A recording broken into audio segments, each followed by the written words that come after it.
Hello viewers, welcome back to my channel. আমরা এখন নেপালের থামেলে আছি।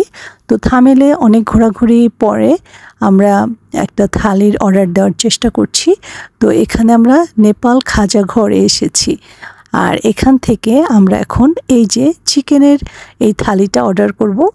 তো ওখানেই ফোন নাম্বারটা আছে, আপনারা চাইলে ওখান থেকেই ফোন করে অর্ডার করে নিতে পারেন। কিন্তু আমরা এদের হোটেলের মধ্যেই চলে আসছি। তো এদের রেস্টুরেন্টটা কিন্তু অনেক সুন্দর, খুবই চমৎকার করে সাজানো, খুবই ছোটোখাটো। বাট এখানে আমরা এসে ওদের মেনুটা দেখলাম। আমরা চিকেনের যেই থালিটা, ওখানে ডাল ছিল, কিছু সবজি, ভর্তা, 380 টাকা ছিল। দেন মাটনের ছিল, আর একটা ভেজিটেবলের থালি ছিল। তো আমরা চিকেনটা অর্ডার করেছি।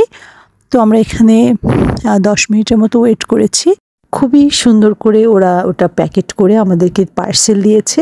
আমরা হোটেলে গিয়ে রুমে বসে খুব শান্তি করে খেয়েছি। আপনারা চাইলে এখানেও খেতে পারেন। অ্যান্ড খাবারের রিভিউ বলতে অনেক মজা লেগেছে আমাদের কাছে। বাসমতি চালের ভাত ছিল, আর মুরগির মাংসের রান্নাটাও ভালো লেগেছে। আমার ভিডিওটি ভালো লাগলে লাইক, শেয়ার, কমেন্টস করতে ভুলবেন না। বিদায় নিচ্ছি, টাটা।